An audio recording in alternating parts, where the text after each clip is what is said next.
Hi there, and welcome to our draft review of the new set Ikoria, Lair of Behemoths. First of hopefully many, if you like it.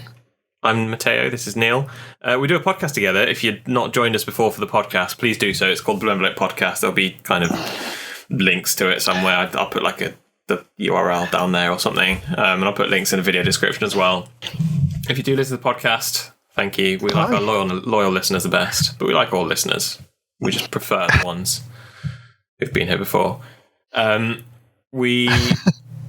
lockdown. We thought we'd do something useful with the time. We're both enjoying drafting the new set. I think that's fair to say. Oh, very much so, yeah. Both basically been locked in for the last 24 hours drafting it. And so we're recording this on Saturday morning, 2 days after it came out. So it came out on Thursday on Arena. And we've, done a ton of drafts. I've done maybe 15. How many of you done, Neil? Something like that? I've done 6 or 7 that I've recorded, but yeah. For those who are new, maybe to the video, not the podcast, and don't know who we are, we both used to be good at Limited, and we're still riding that wave 10 years later. Still worryingly considered some of the best Limited players in England, which is worrying. But so between us, us EVs, I guess we've got 5 GPs and 1 Pro Tour top 8 between us. We sort of know what we're talking about. We're hoping still.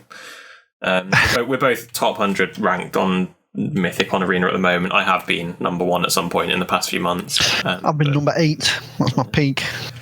Let's just say we're decent, and we thought we'd do something useful with the time. I just noticed there's a lot of glare on my glasses. I'll fix that for the next video. So we normally do a podcast. We don't normally do videos. And this one might be quite long because we're going to go through every card. Lucky you, every card in Ikoria. And we might be here for a while. So should we dive straight in? Let's get straight into it. So the first one, because it's first time, I've sort of somewhat amateurishly downloaded all card images I might have missed. So Neil might have to point out I've missed one. But Blade Banish is hopefully the first one. Blade Banish is the first one. What do we think? Instant speed removal, tons of it in the set.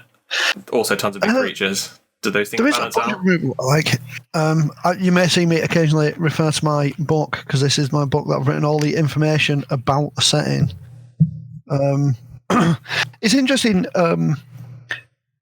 because of the way Mutate works, obviously because we're a couple of days after the set's out, we're going to assume that people know what all the you obviously listen to all the other podcasts that tell you what the mechanics are and what they do, so we're going to assume that you know all that. But with the way that Mutate works, the creatures don't necessarily, while the creatures do quite a lot, they don't actually get bigger and bigger. Yeah, I've noticed that as well. So it's taken me a few days to get out of my head that it's not bestow. The creature doesn't actually grow each time. Yeah. And so I've actually found myself in a game with Blade Banish, and my opponent kept mutating. It's like, they're getting a bunch of triggers, but I still can't cast this spell. And similarly, it took until my turn 20 for my opponent to finally cast the Blade Banish. I was trying to work out what they had in their hand the whole game. And then eventually, I played something big enough and they Blade Banished it. So I think this is... It's still worth playing. They're at, it is, as the set says, it is the Lair of Behemoths. There are big creatures around. A lot of behemoths have cycling, though, so I found they actually don't get cast that often. Yeah, I was about to say something similar. The behemoths, the actual behemoths that I think they're referring to are things like the green 11/11 Trampler that I can't remember the name of, the T-Rex. Godzilla. Yeah, and that costs 9, so people aren't casting that. And then the red one, they literally all have, like I said, cycling, a lot of the big creatures. So, I would play a Blade Banish, but it's also something that I would be very aware that, I'm not necessarily always going to have a target for it. Yeah. So, I think it's, sort of it's okay. It's not great. I accidentally just skipped ahead already. So, Checkpoint Officer, hopefully the next card. Yeah, it is. Yeah. And you just tell me when I'm wrong. I won't check each one with you. Okay. This card's good, I think. Tappers normally are. Tappers are great. The fact that, I think they've realised that tappers are great as well, which is why they've started making it so it costs 2 to actually tap them, because 2 is actually a commitment of mana that you need to pay, but it does answer their flying, reach, vigilance, trample, menace guy. Yeah, that's the thing. So I think this is actually better than tappers normally are. Tappers are normally pretty good because it's sort of a repeatable removal. It's always removing their best creature. But sometimes you can get around tappers by just going wide, so you just play 4 creatures, they're all the same, it doesn't matter which one you tap. Whereas in the set, because you are just mutating the same creature, or you have a few small creatures, and because your opponent's got a bunch of removal too, and they don't have as many creatures, you're more likely to be able to hit, the best creature. You kill some of their creatures. Checkpoint officers are almost always taking down like a big and relevant creature or their best creature. Yeah. So it's a bit of a lightning rod. So yeah, I think this is actually like a premium common. It is. It's a really good set for this type of card as well. It's also important, I've noticed, if you've got Swallow Hole, which seems like a really good card. So that's the one, we'll get to it at some point, but it's 1 white, remove target tapped creature. And that's actually not been as good as I thought it would be, but with Checkpoint Officer, like, you can guaranteed always remove their tapped creature.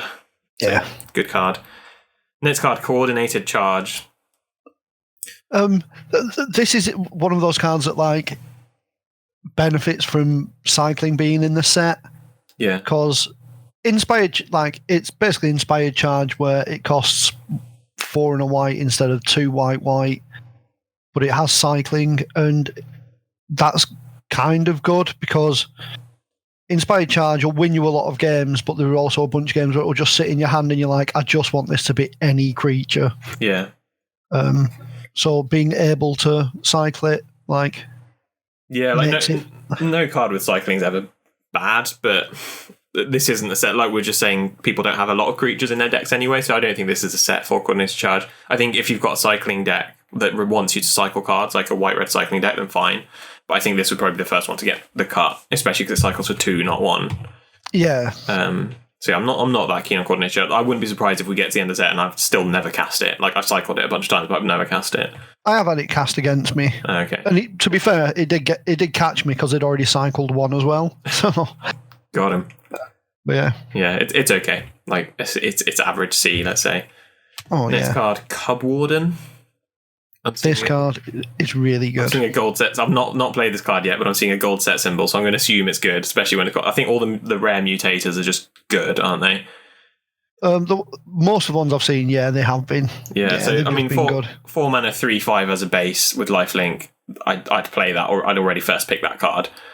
Mutate, turn 3, make a monster. Turn 4, it's now a 3/5 lifelink, and I've got 2 cats as well. Like, yeah, it's pretty unbeatable if they can't answer it. So I don't think we need to dwell on that too much. I think one of the nice things about this is, and like, it wasn't something that I realised until I played it, was obviously as soon as you play it, they want to kill it. So it just does draw a removal spell. But the fact that it makes 2 cats that can then be mutated meant that, like, you don't lose your mutate target. Yeah, that is true. Yeah, it's probably worth talking about mutate quickly, just because this is the first mutate card we've seen, so we'll talk about it loads. I think it's an interesting mechanic. I wasn't too keen on it going in because I didn't really like Bestow, in the fact that I've always said that auras I think are a good teaching point for like newer players or inexperienced drafters, where you have to learn that you only play an aura if it either wins a game or if it mitigates card disadvantage some way. And so what I didn't like about Bestow is that they all mitigated the card disadvantage, so that like there was no learning point anymore. It's just like, obviously I'm going to play this Bestow card because it's bonkers. Yeah. And I initially thought that for mutate, because if you mutate something, they kill the something, it sort of falls into play anyway, so you don't lose a card. But what I didn't really appreciate at the time is if you mutate it and then it mutates and then they kill it, they still get that 2 for 1. Yeah. And so it's like there is a bit more subtlety to it. Obviously, that means when you do have a mutator that triggers, like this one, you don't get the full disadvantage, because if they let it resolve and then kill it, they've got a bit of tempo advantage because you spent 2 turns, making creature and then mutating it and then they kill it. They've only done that once, but it's not quite card disadvantage. And the other trick that we were talking about before we started recording that we both sort of forgotten a few times, or you kind of miss it, is that when you've got a mutator under a mutator and so on, you end up with like 3 or 4 triggers each time you mutate, because you forget it doesn't just mutate. It doesn't just trigger when you mutate this onto something. It also then triggers again if you mutate something else further on in the game. And so you can get into really silly situations where you're like, mutate a creature, get 2 cards back from my graveyard, make 2 1/1 cats, and it's just like gets really silly. Yeah. So it's an interesting mechanic. It's a bit all or nothing, but it's definitely an interesting mechanic. I've definitely had games where I've wanted to mutate, but I'm like, I actually just can't. I just need another body to block. Which is why Cub Warden's particularly good, because it gives you that, it fills the board up, gives you those blockers. All right, Day Squad Marshal. super average. Talk about making blockers. Yeah. I think this card's pretty average, isn't it? It's whatever. There are some strategies that the 1/1, unlike the cats that you're just saying you can't mutate onto the 1/1 human because it's a human mutate weirdly doesn't go onto humans. So that 1/1 isn't super useful, but sometimes you do get cards that want you to have a human as well. So like one, the blue card draw spell. But yeah, this card I don't think there's a lot to say about it. I don't think the go wide strategy is particularly useful. I think it's built up for it. Yeah, it's just a filler D boss or something. Divine Arrow, 2 mana, 4 damage, target attacking blocking creature. It turns out that'll kill a lot of creatures. It's not the first time we've seen this card, and it's always pretty solid, isn't it? Yeah. It turns out 4 will kill a lot of big creatures as well. Yeah. There are a few 5 toughness creatures, like we've seen the Cub Warden, but there's not lords with more than 4 toughness. Yeah. So this is just very rare as well. It's yeah. You shouldn't really compare commons to rares for the most part.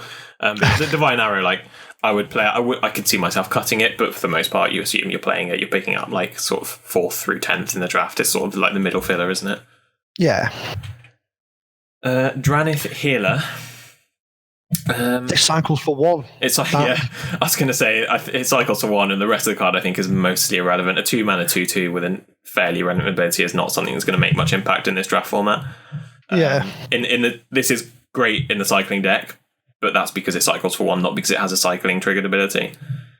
Yeah, this is not the cycling triggered ability you want to be. Yeah, the red one, the red equivalent, is much better one that deals damage, I think, because you want to be an aggressive deck if you're cycling. If you're sort of the red-white cycling. So this card, I'd play it, but I'd rarely cast it, I think. Yeah, you'd want to be cycling it to trigger all of your various things. Dranith Magistrates is next. A card that was designed for Constructed, I think it's fair to say. Yeah. Turns out it does have relevance in the limited format. Does it? Yeah. It stops them casting their companion. Oh, interesting. I would not have considered that, really. I didn't until my opponent played it against me on turn 4 when I wanted to cast my Orbosh on turn 5. Oh, so that's an interesting question. So in best of 1, so in the best of 3 drafts, I think don't main deck it. Is that fair to say? But in best of 1 drafts, which most people are doing, so the Premier drafts that are out at the moment, would you main deck this? I'd say maybe 1 in 4 opponents have a companion, something like that.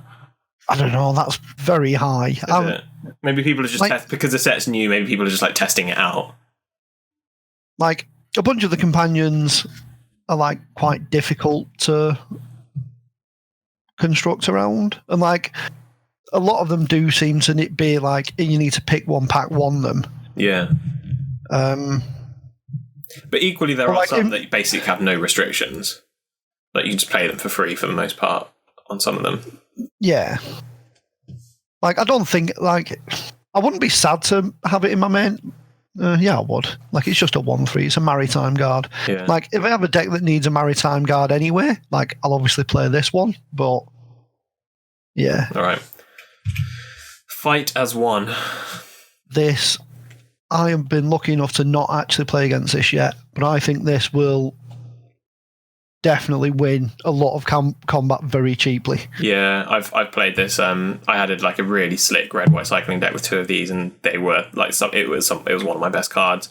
I got so many opponents. I don't know if again that's a set that's new and people aren't playing around it, but I got a lot of 2-for-1s, and it's just 1 white mana instant speed. It's yeah. Even if you get 1 white mana instant speed 2-for-1, I would always play. But that's the thing. Even if it's just a 1-for-1, getting a 1-for-1 instant speed for 1 white mana is fine. If they if you attack with a creature, they try and kill it. You go, it's a bit bigger, and you take 1 more damage, and it doesn't die. That's still really good in an aggressive deck. Yeah. Play your fighters ones. I think it's fair to say if you're assuming you have creatures in your deck, which you probably do. Flourishing Fox is next. This card is really good. Yeah, this gets big fast. And so the bad thing about 1-drops is they're bad to draw in the late game. This has cycling. And it's cycling 1 as well. Yeah. So you play it's surprising what a difference cycling 1 makes. It really does make a difference, doesn't it? It's really surprised me how much of a difference that makes. Yeah. But I will gladly first pick this card. Without batting an eyelid. It's just a really good card.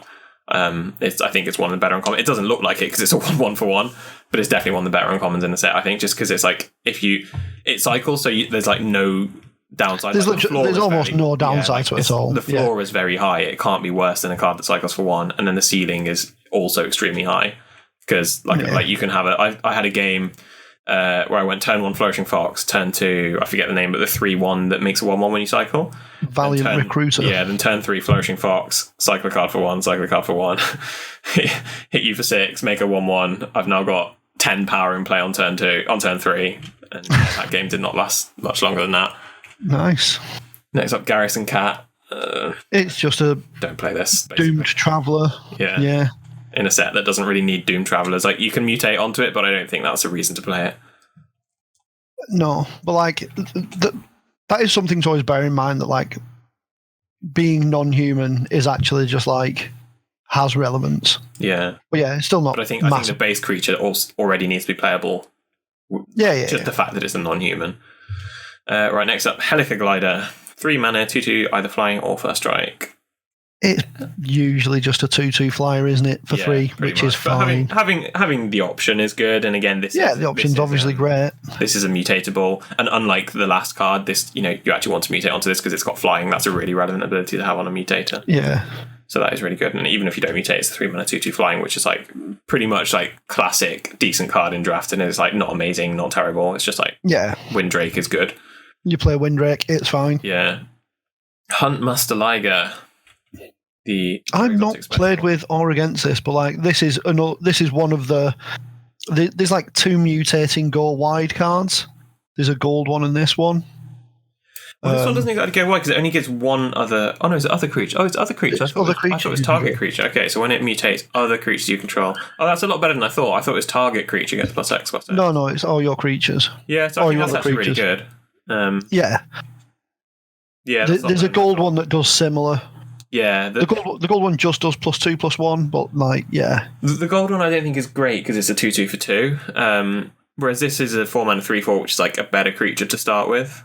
And it only mutates to 3, so you can go like even if you don't get the go wide ability, you go 2-drop into make this as a 3/4 attacking on turn 3. Like the opponent has to answer it straight away. I think so. I think that's a good card. Definitely a high pick. Yeah. Are we picking that or Flourishing Fox first pick? I think I'm picking the Fox, to be honest. Yeah, I'd take the Fox. Yeah. Cycling's just easier than mutating. Imposing Vantasaur. This is why cycling's easier. Yeah. Just because I've seen more of these in the graveyard than I have in play. But when you do get in play, like a 3/6 Vigilance is a monster. It's a really it's decent late game top deck. Like it's really hard to attack into. It is. It beats Imposing Vantasaur. Yeah, it's a good card. Like I'd need to have a good reason not to play this in my deck. Yeah. Because often you can find yourself playing fewer lands in this format as well. Like 15, 16 lands is usually fine. So you don't even need to cut the spells for the most part. Like just play this over a land. Usually fine.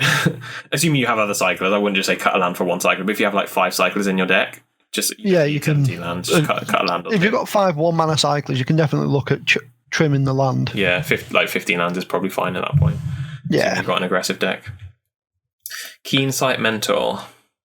This is part of a cycle. Yeah. And they're all pretty good. I'm not sure I don't think this is the best one, but it is still decent, isn't it? I think they're all just like this one's cheap. This one's one of the cheaper ones to activate because they have slightly different activation costs. Yeah. Some are 2, some are 3, and this costs 2 to activate, which can make a big difference.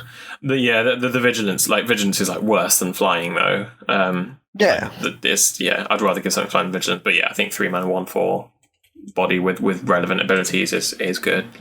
I'd happily pick this if I'm in white. I wouldn't first pick it, but if I'm that way, I'm happy to play it. More than happy to play it. I'd cut it. I don't think I'd ever cut it. I think green's got quite a bit of vigilance as well, so it's not that it's a green-white card, but you're much more likely to have more vigilance creatures if you're in green as well. Yeah. Lava Brink Venturer. This guy, I think it's actually a woman. Yeah, she hits hard, I think. it's good, basically. It's a 3 mana 3/3. You're going to play a 3 mana 3/3 most of the time anyway. Yeah. And then this one has the additional ability of having protection from half of the casting costs available. Yeah, it's a lot. It's what I forgot the name. The red, white card from the last set, the 6/1 that has to attack. Hacktoss. It's what Hacktoss wasn't, basically. You get to choose what it's protection from, so you don't just randomly get hosed by it choosing 2 and your opponent has a 2-drop. So, yeah. Good. Yeah, it's a good card. 3 mana, 3/3 is already fine in limited, and with a very relevant ability. This card's really good, I think. Yeah. Light of Next Hope. Up, I'm interested by this one. This is like one of the cards I think is largely unplayable. Yeah. I think so too. But there are a couple of it. Like there is pacifism in the set. There is Capture Sphere in the set. So there is removal cards. There is removal enchantments. But I generally wouldn't. It's one of those where, like, whether you're playing best of 1 or best of 3. If you're playing best of 3, it's great having 1 or 2 in the sideboard. If you're playing best of 1, I definitely wouldn't play it in the main. Yeah, that's all. If you sort of remove all of the text apart from the third bullet point, if it was just 1 white instant, put 1/1 counter on target creature, like that's not actually terrible. Like that's a fine effect. It's not a great effect. It's a sort of 24th card style effect, but it is still playable. So like I don't know if this is me looking at it and thinking like a card that starts with you gain 4 life is a card I don't really want to play. So it might be I'm being blinded by that, but more often than not, you're not going to gain 4 life. That's the thing. Exactly. It's if it just said. If you remove the first bullet, I think I actually might think it's better because it's either a combat trick or, like you say, it just like randomly destroys the pacifism. So it might actually be. I think it might be decent, but I've not played it, and I don't know if I ever will. To be honest, I don't know if I'll ever get to the point where I'm testing that. See, that's one of the things where I find with a lot of like set reviews and people talking about cards. It's one of those where you're like, oh, actually, yeah, it's actually all right, and then it's punctuated by what you just said, where you're like, but I don't think I'll ever play it. Yeah. At that point, like, it's not all right. You don't think you'll ever play it. It's actually just not very good. Yeah. All right, well, how about this? Between now and our next podcast, I'll make sure to play this in at least one deck and report back. So if you want to know how good Light of Hope was for me and how many games I played with it before I took it out of my deck, tune in 2 Mondays' time for our next podcast. The next card, I will definitely play in all of my white decks. I don't think we need to discuss this one, really. 4 mana, 3/4 flying. If it stopped there, then it would be a great card. But actually, it definitely doesn't stop there. So it gives your cards, it gives your other creatures persist, but better, doesn't it? Yeah. Whenever a creature you control without flying dies, returns to the battlefield under its owner's control with a flying counter on it. That's really cool flavor as well. It's like sort of basically your creatures become spirits or angels or whatever. Yeah. Anything that dies become ascends. Yeah. So yeah, it's a great card. It's just so good. It's a mythic. You expect it to be great. It is. It's probably constructed playable too. Because if you have this and a bunch of non-flies out and your opponent sort of sweeps the board, Wrath of God effect, they all come back, don't they? Yeah. Yeah. So it's a great card. Not much more to say there. A+, draft it, play it, win with it. You'll be fine. Majestic Auricorn. Is that an Aurochs and a unicorn? I guess it must be. Presumably. 5 mana, 4/4 vigilance. When it mutates, you gain 4 life. With mutate 4, yeah, fine. Like, it's fine. Like, a 4 mana 4/4 is pretty good. So, like, as long as you've got stuff to mutate onto, that makes it suddenly a 4 mana 4/4 that gains 4 life, and that's great. And a 5 mana 4/4 that gains. Oh, no, it's just a 5 mana 4/4. It's so weird because, like, they don't get. Because, like, I was going to say, 5 mana 4/4 that gains 4 life is all right anyway. Yeah, but you only gain the 4 life. Yeah. You only get the 4 life if you get to cast it cheaper. So it's like if you get it for less mana than you should do, you get more bonus. Yeah, but then you run the risk of getting 2/1 by removal. So that because this one doesn't have a sort of card advantage trigger, it doesn't fetch a land or it doesn't create 2 cats. You can get a little bit blown out with this one, so it does run the risk. But then also a 4 mana, like going turn 3, the Fox Wayfinder into turn 4 is now 4/4 vigilance. Like, you haven't technically lost any cards, you've gained 4 life. Like, this card can be really good. I'd definitely play it. I can't see myself not playing this card. If I'm in white, obviously. But it does run the risk. It's one of the mutators that does run the risk of getting blown out. Especially because it mutates for 4, which is, like, relatively high. Yeah. One of the things I'm finding with Mutate is that a lot of it is to do with having the punters to mutate onto. So, like you said, the 3 mana Farfinder that goes and gets a land, and has vigilance, and you're like I'll happily mutate onto that because I don't care. Yeah, it's done its job. Yeah. All right, so main serval, whatever. Yeah. Who cares? It's a mutate target that you don't particularly care about that has reasonable stats. So, Mythos of Snapdax. So, how do we? What, at its base, it's catastrophe. Is that right? Yeah, and you mean the card catastrophe. You don't mean it is a catastrophe. Yeah. And if you're Mardu, it's a really, really good catastrophe. Yeah, so each player chooses an artifact, creature, enchantment, planeswalker. So quite often that's just a creature. Yeah. And sacrifices the rest. So you choose so each player chooses their best creature. And sacrifices the rest. Yeah. So it can, even then it can be like a 2 or 3 for 1, because if it's in your hand, you're playing around it. So I'd probably still play this in white. Like, you make sure you only have one creature in play when you cast it. But then you do get into situations where your opponent just loses like 2/1/1s. They don't care. They're still beating you up with their monster that's bigger than yours. And that's when the red-black clause comes in. If you're in white, probably play it. Not great though. It's like an average card. If you can play the black-red, you probably win the game. Because you play around it, you only have one creature yourself, and then you make sure your opponent only has a crappy creature. They get to keep their 1/1. Yeah. Or their creature with a pacifism on. That's the thing, like when you've pacified their punter. Like if you get to play the red-black, you get to like play pacifism effects and still play this, where usually you play pacifism effects and then this card loses some of its power because they're just like, oh, well, I'll sacrifice off all my pacified creatures. Yeah. Whereas if you play the red-black, you can be like, well, you're keeping the pacified creature. And the pacifism. Yeah. Yeah, that's a good point, actually. I hadn't really considered that. So, yeah, I think this is the only Mythos, actually, that isn't just, like, straight up busted in the monocolor. Not busted, but, like, it's the only Mythos where I'd make a big effort to cast the other 2 colours as well, I think. Yeah. All right, speaking of pacifism. That's the next card. It's pacifism. Yeah, it does a thing. Good. It's nice. As well. It's good. Oh, pardon me. It's good with mutating the set. Like, this is actually one of the better sets for it. Because people like mutating, and this they invest in one creature quite heavily. Yeah. Yeah, pacifism, it's always good. Pataja Tiger. It's flying with an ability. It's okay. It's not exactly what you want to be doing in this set. It's not spectacular. But like it's fine. Like you'll probably play it a few times. Yeah, it's filler. Yeah, he'll do stuff. It's a C. Primitive Sergeant, this is one of the ones that, like, the Humans deck, I think, is a go-wide deck, and it's just whether you can get that to work or whether it's going to be relevant enough. Yeah, I've not either got this to work myself or seen an opponent play it against me, so I don't know if it's just tricky to do. Also, the picture looks like he's sticking his arm in that monster's mouth, like, as a dare. Yeah, it does. It looks like he's, like, doing, like, a TikTok challenge. Like, hey. But yeah, no, I'll, unlike the white, I forgot the name, but the white instant that I said I'd play, I don't know if I will play this because I don't want to be playing 3 mana 3/2s with fairly irrelevant abilities in a set. Like, that's just not what you want to be doing.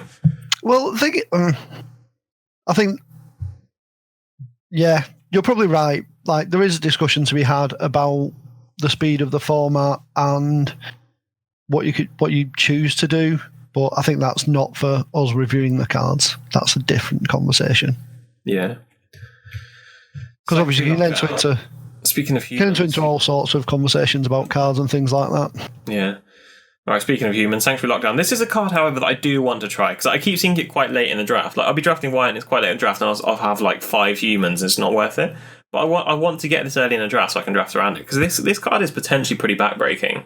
This card's actually really good. I had it in a deck, and the deck only had 7 or 8 humans in, and it was still really good in that. Yeah, like tap effects in limited are basically always good. You have to spend 2 of your creatures for one of theirs, but it's still pretty decent. And the fact that it pumps all your creatures as well, like this card is surely just really good. Like it's everything that Primitive Sergeant is, and Primitive Sergeant doesn't pump toughness. It's pretty easy to kill, easy to block, and it doesn't give the ability straight away. Whereas like Sanctuary Lockdown they're always bigger, and it has a relevant ability, and it's hard to kill.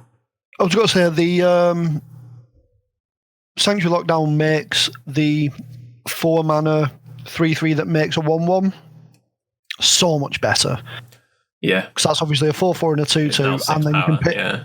It's 6 power, but not only that, it also gives you the 2 humans straight away, so you can definitely tap something down and stuff like that. Yeah, and there's that black card as well that when you attack, you can make a 1/1 with it, a 3 mana 2/3. So there's like cards that make this card really good. Yeah, better than it already is. All right, yeah, good. Has to be in the right deck, but potentially a really good card. Yeah. Snare Tactician. This card. Well, you missed Savai Sabertooth, which is just. I was checking. I had it in the wrong order. No, I didn't. That's a 2 mana 3/1. Sorry, I've missed a card in the sets. It's a 2 mana 3/1. It's not spectacular. It's a cat. So you can mutate onto it. It's a 3/1 vanilla. That's it. Yeah. Snare Tactician, all right then, is actually next. I hope. Yep. This card you got I really like. Obviously, in the red-white cycling deck. Yeah, it can win games by itself. Yeah, because it's whenever you cycle, not the first time. So yeah, I found that interesting actually. Some of the cards are the first time, some of the cards are whenever, but just like the red-white cycling deck gets a lot of damage in early, so you get them to like 10 life, and then this card will just take them down in one turn. You just tap their 2 blockers and deal with the remaining. I had a lot of success with my snare tacticians in my cycling deck. And the beauty of the cycling deck is that all your cards either cost 1 or 2 or like 6 and cycle. So this is probably like the largest creature you'll play all game, or not the highest cast and cost creature you'll play all game. So you just play the turn 3, and then for the rest of the game you're just cycling cards through your deck. Yep. Solid Footing is the next card. See, this is one of I think this is similar to Light of Hope with what you were saying. So I was like, oh, this is probably all right. Actually. Because it doesn't have the other 2 options. Well, it was more to do with the way you were talking about, like, oh, actually, like, I'd probably play this. And I was like, oh, yeah, like, this is all right. And if you've got a bunch of, like, the 3/6 Vigilance and the 3/4s and stuff, like, it might be pretty good. And I was just like, I'm actually just never playing it. I've had the opportunity to play it a bunch of times, and it just always gets caught. If my entire deck is, like, 2 mana 1/4s with Vigilance, then I'm playing it, for sure. But then I'm probably not winning that draft anyway. Yeah. So, yeah, I know, I agree. I'm probably never playing this. It's like a one-off high alert that doesn't do that much. Yeah. Splendor Mare, on the other hand, definitely playing. This card's really good. Yeah, 3 mana 3/3, lifelink, happy to stop there, but it does go on. Like, that's always a really good test of a card. Like, if you remove any of the text, is it still good? And like, yes, a 3 mana 3/3 lifelink, it's really good and limited. And it's got cycling. You're not going to cycle it. You're going to wait a turn, play another land, and put it into play. Yeah. But when you cycle it, you can put a lifelink counter on something as well. Yeah, so if you do need to cycle it, like if you've got a Snare Tactician in play and you just need to cycle something, it cycles and has an extra ability. So yeah, it's just not much more to say. This card is really good. Pick it highly. Even first pick it. I first picked it. It's really good. It's really good. Spontaneous Flight. I've not played the card yet, but it seems like it should be good. See, I keep thinking it should be good, and then I'm like, 3 is so much mana. Yeah. And these cards, this is a cycle where they pump it and they put a counter on it, and I always forget that it doesn't also keep the boost. So I keep being confused. So like my opponent will deal me 6 with the the +3/+3, put a trample counter on it, and then I'll untap, and it's like, oh, they've creatures back to a 3/3. It's not actually that scary. Yeah. So I had similar with I was playing the red one that gives +1/+1 first strike. And they keep the first strike counter, and I'm like, oh, like, yeah, I won that combat, but now my creature's just a bit bob again. Yeah, but confusingly, there is a black card that gives it a lifelink counter, and it keeps a +1/+1 counter. Like, this set's pretty confusing. I almost think it's this, the whole global conspiracy that we mentioned on podcast a few weeks ago. Like, they knew the coronavirus happening, people would be locked in and only playing online, because a lot of this set would be very confusing to put on paper, I have to say. There are a lot of counters. As we mentioned with Mutate, I was streaming the other day, and I was trying to mutate, and I was like, I wanted to mutate onto my Valiant Rescuer to increase its toughness. And I'm just like, and it wouldn't let me. I'm like, oh yeah, because it's a human. Yeah. And I'm like, you'd get a lot of GRVs in a real life event. I'm like, 100%. If this was a pre-release, I would have mutated onto that Valiant Rescuer. Not cheating at all. Just being like, oh, I want to mutate onto that. Yeah. No, I've had exactly that too. I'll play like a 2-drop human, and I'll try and mutate onto it on turn 3, and I've spent like a minute trying to work out why Arena won't let me. It's like, oh no, because that's not how mutate works. Yeah. Yeah. But anyway, back to Spontaneous Flight. This card is on the sort of lower side of average, I'd say.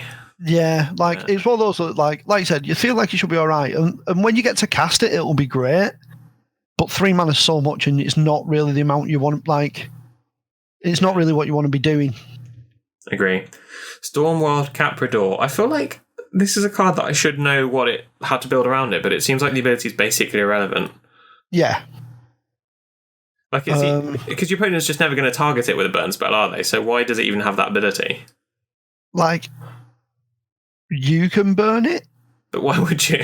Why would you not burn your opponent's creatures? Because with this, you can give it +3/+3 with the red spell that only targets creatures. Yeah. So I suppose in some already a really good removal spell. I know, but maybe I play it if I have a bunch of those removal spells already, because then it's a 3/1/3 that might sometimes be a 4/6. Well, you play it as a 1/3 flyer, but that's not great. Like it is quite good to mutate onto. Yeah, that's true. It has flying basically, doesn't it? Yeah, it's a bird goat as well, which is quite a cool creature type. Because like I said, I've looked at it. There are 5 flyers in white, 3 commons, an uncommon, and a mythic. There are 4 flyers in blue. That's less than I thought. Only 5 in the whole of white. 3 commons. That's kind of one. And an uncommon. 1 flyer in black, 1 flyer in red. Yeah, so having flying is actually a relevant ability. Yeah, having flying is actually super relevant. I've noticed the blue heron that mutates actually often will just win a game for the fact that it's the only flyer on the board. Yeah. Yeah. All right. Well, I'm still probably not playing Stormworld Caprador. Sorry.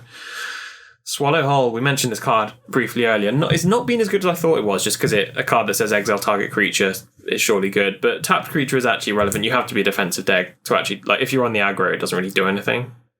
What I will say is it's really good in blue-white aggro decks. Okay, why is that? Frostlinks. Yeah, that is true. Because Frostlinks then turned into like white, blue 2, exile a creature, be a 3/3. Make a 3/3, yeah. Yeah, that's fair enough. I'll give you that. So yeah, with the right cards, this card is busted. I'd definitely play it even without them. But I had 3 in a deck recently. I had a deck that could have 3, and then I was going to play 3, and then I reread it and saw it said tapped and reduced it to 1. Yeah, and I was happy I had 1. I played 2 happily, I think. 3 is too many. Having played 3 is too many, basically. Don't play 3 unless you have a bunch of cards that tap your opponent's creatures. Yeah, like if you've got like the Sanctuary that taps down, or the Checkpoint Officer, or like any of the blue sleep cards. Yeah. Valiant Rescuer is next.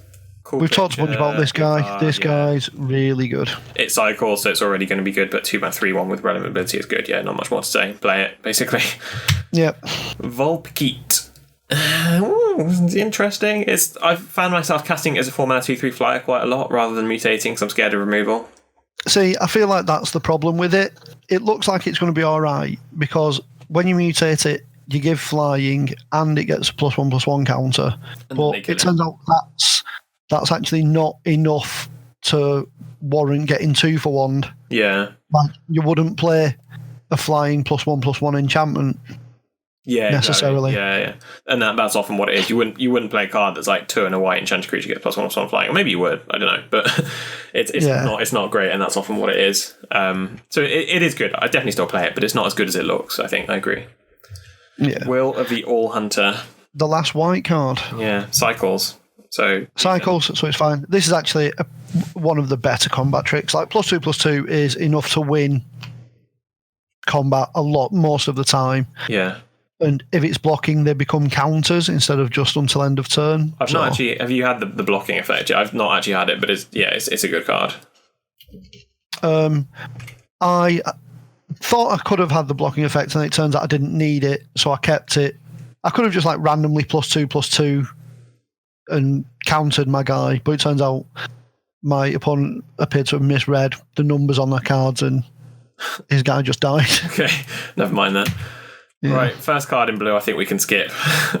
I'm never playing Aegis at all. Again, it's just... If you've got a lot of late game maybe, but a 0 power creature is not something I want to play. even with again, it's more to do with if you've got it'll go in a blue or green-blue mutate deck because there's 3 cards I think that mutate for 2, and being able to mutate them out on turn 2 is very powerful. Yeah. You'll notice with all of the 1-drops in the format that they're not human. Yeah, well, I mean, that's obviously designed that way. But then, equally, it's great when you go turn 1, this turn 2 mutate, but it's pretty crap when you draw this on turn 4, and it's turn 5. So I don't think I'm playing it. Anticipate, not much to say there. It's always a decent card. It's never amazing. Yeah. I've been having a lot of fun with is it Lutri, the otter companion, just going like 5 mana. I'm pretty sure at the end of the format, if you go, what card has Lutri copied the most? Anticipate will be the answer. Because it turns out 5 mana for a 3/2 flash that double anticipate is pretty good. Yeah, it's better than Muldrifter, and that's not often that you hear that from a card. The next one is Archipelago, which I was joking in our podcast chat this morning is also how you pronounce archipelago. Archipelago. This card's I like this card because it's just a big island coming to life. Yeah. Like, it's tapping something like a Frostlink's effect is good, especially when it makes one of your creatures a 7/7. Yeah. At worst, it's a 7 mana 7/7, which isn't great, but it's play this card basically. It's a good card. Yeah. Like, the format's definitely slow enough that you get to play things like that. Yeah. Yeah. Avian Oddity. So this is part of the cycle, isn't it? So it puts a counter on something. This is part of the sort of lifelink cat cycle. 4 mana 2/4 flying is pretty decent to start with. Giving something flying and drawing card, it's a good card, basically. It's one of the few flyers, like you were saying. So play this, essentially, in short. Yeah, very solid card. Boon of the Wishgiver. This card's really good as well. It cycles, and if not, it's 6 mana draw 4 cards or 1 mana draw 1 card. Yeah. Like, not much to say. Play this card. It's good. It's like any card that cycles to 1 is never going to be terrible. Bear in mind, one thing I will say is it's sorcery. It looks like it should be an instant, but it's a sorcery. So don't do what I did and pass the turn and then try and do it in your opponent's end step and then realise you just skipped a turn. You just given them a free time walk. Capture Sphere. I've seen this before. It was okay. It's still okay, I think. Yeah, I've just noticed what the art is on Capture Sphere. What is it? It's a dinosaur? What's special about it? I'll just remember the art and I'll ask you about it in a bit. Okay. Convolute, whatever. It doesn't cycle, so I don't care. People are mutating, and a lot of the mutate cards are quite expensive, so Convolute is a little better than usual, but still not great. Crustacean, 4 mana 1/6 slash. Probably not playing this. Again, this was on my list of cards that's almost certainly not going to see play from one of my decks, unless I'm desperate and I've got the Drygon companion. Dreamtail Heron, a card that's at worst a 5 mana 3/4 flying is always going to be pretty decent. It's a good mutate effect, isn't it? And it's one of the few flyers, so this card's good. Yeah, pick this card high. I think it's one of the better commons in blue. Like we said, the fact that there's so few flyers in the set. Flying's just really powerful, back to being one like the premier keyword ability, basically. Escape Protocol is a really interesting card, I think. So that's next. I don't think this is very good. I've not. I had it in a deck that I almost played it in. It had like 3 Frostlinks, and I thought it could be really good if I get it in 3 Frostlinks, bunch of cyclers. But you need to assemble all the components before it's good. There's not enough. There's not enough targets. Yeah, I think one thing that's worth noting actually is it's actually good in a deck with a bunch of mutators, because what you can do is mutate, get the triggered effects, and then it like disassembles them again. So if you flicker a mutated card, it puts them back into the separate cards, which I did with the 5 mana companion, the 4/5 flyer that flickers all your cards. So I did it for free. But I had like a creature that was triple mutated, and then I just split them back into individual components because I wanted more creatures on the board, and that felt really powerful. So I thought surely an enchantment that does that every turn is pretty good, but I think like you, I don't know. I don't think it's great, but I think it can be. I think it has potential. I wouldn't be surprised if in a month's time I'm first picking this and drafting around it, because it just looks like it should be really powerful. Yeah, But I think the fact that mutate, you can't just like, whilst you can split a mutate creature up, you can't like flicker a mutate creature out and then have it come back mutating something. Yeah. Means that like there's actually just not that many comes into play abilities. Yeah, that's true. And like giving your guy vigilance isn't that relevant. Yeah, Essence Scatter, yeah, good.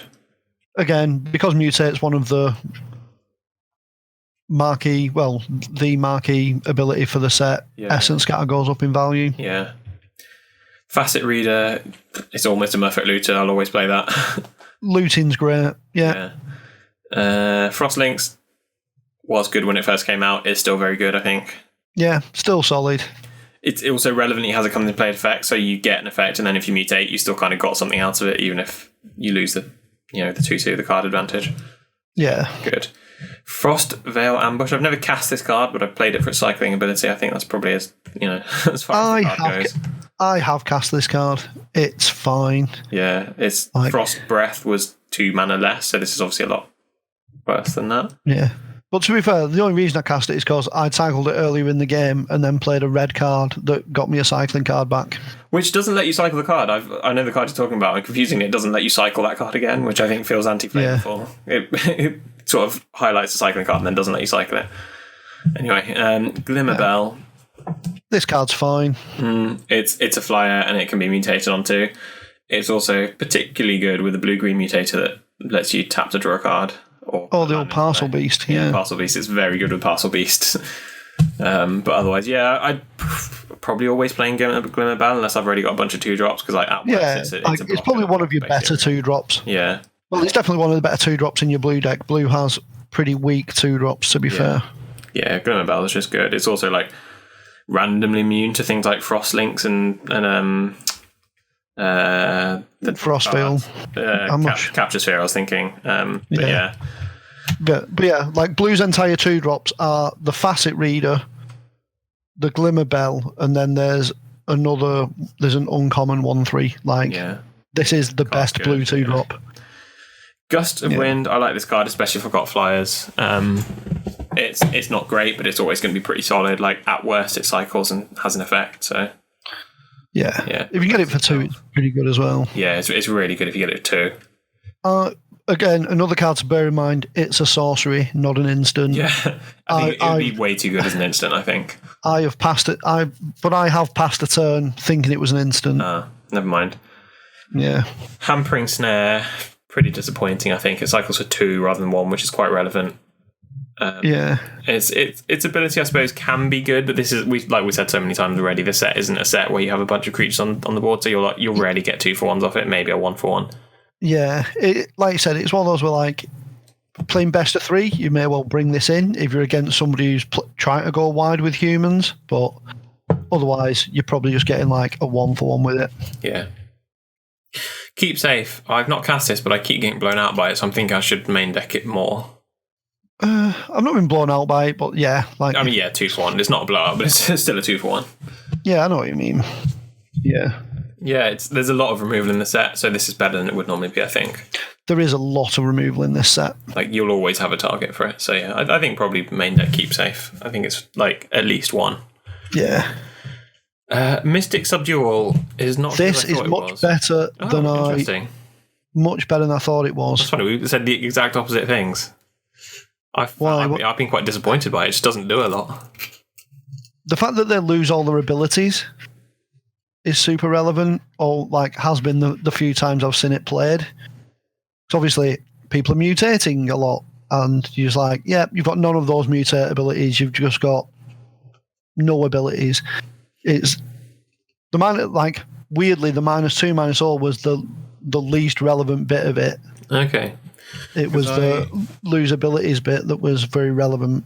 Admittedly, I misread it when I first played it, and in my mind it made a creature into a 0/2, which would be a lot better. Because I attacked into it, assuming whatever they blocked with I could turn into a 2, and then I just lost a monster because it didn't do what I thought it did. So that might have made my judgment of it a bit tarnished. Next card is a Mythos, and it's probably good because it's Mythos. It's actually not amazing, is it? Clones are always just decent in Limited, but this one does target, so you can get blown out.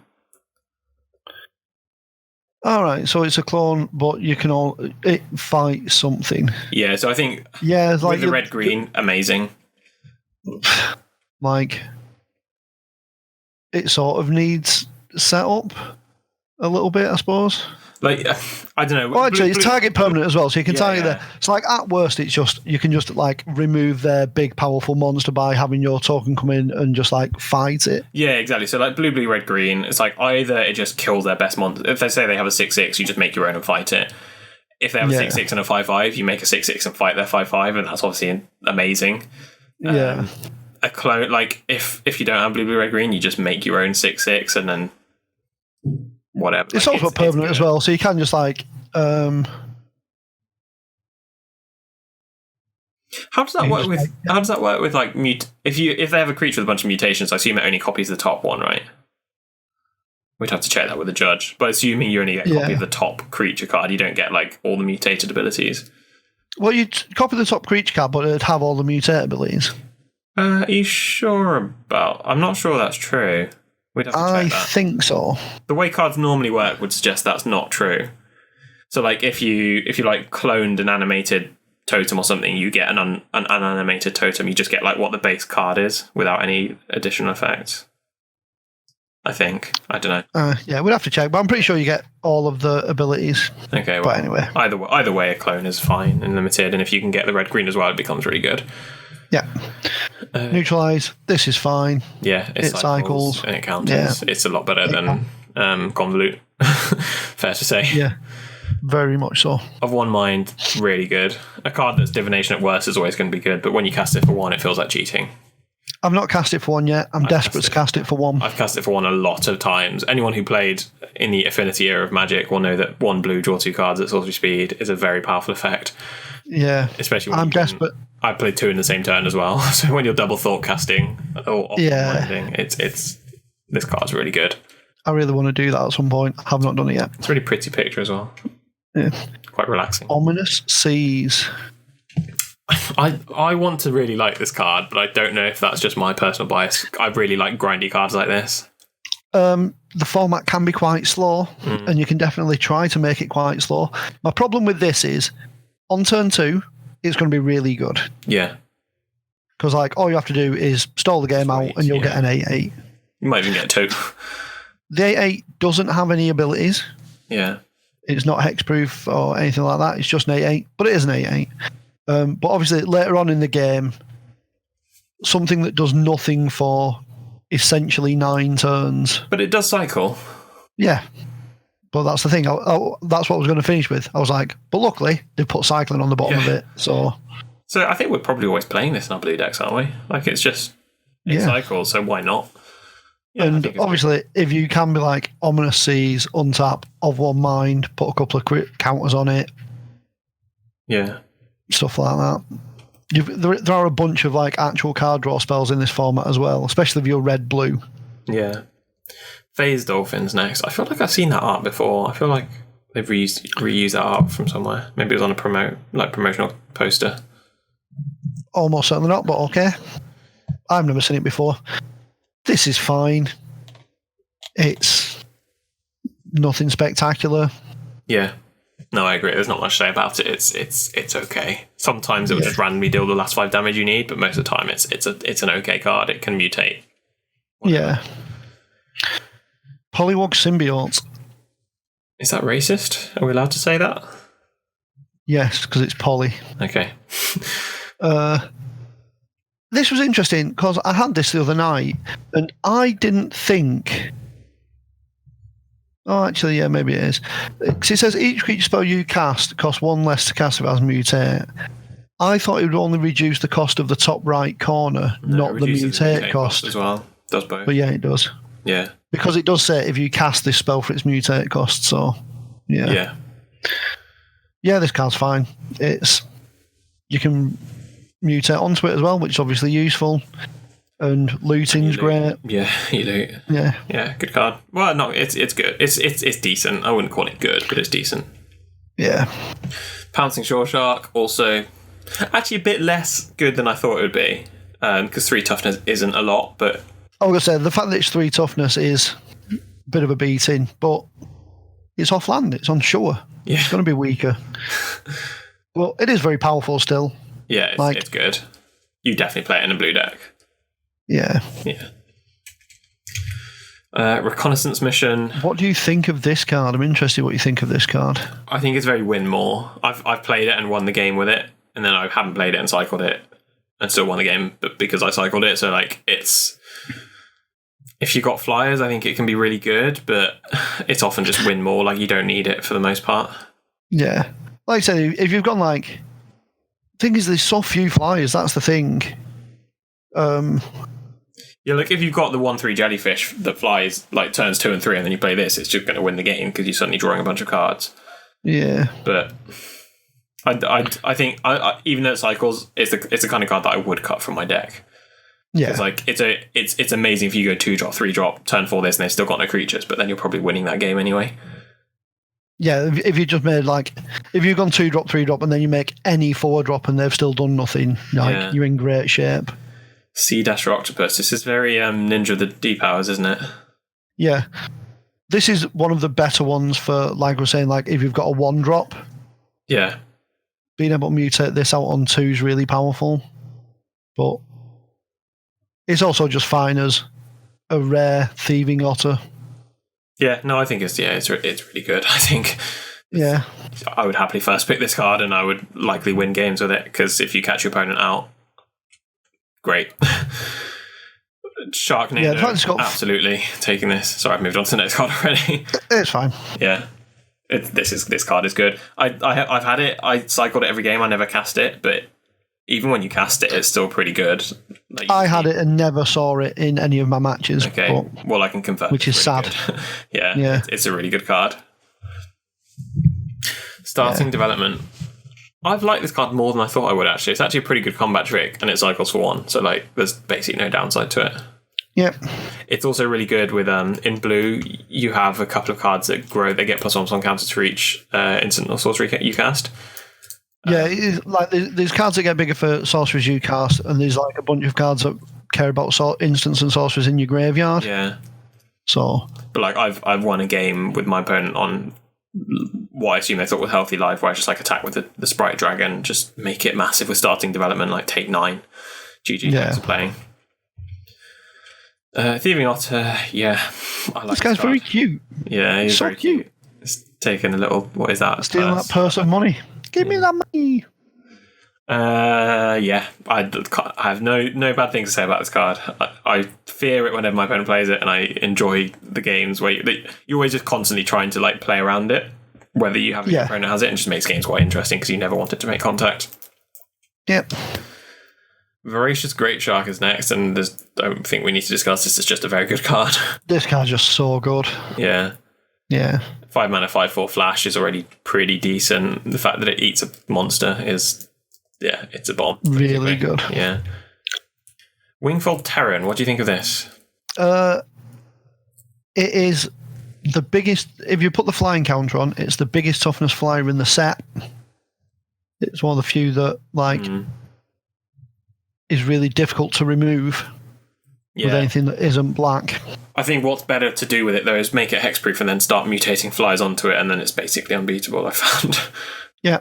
So I don't think this, I initially thought this card wasn't that good, but having lost to it a few times, I actually think it's a lot better than I initially gave it credit for. Yeah, like I said, it's, I'm trying to think, I think it's the only thing that gives hexproof in the set.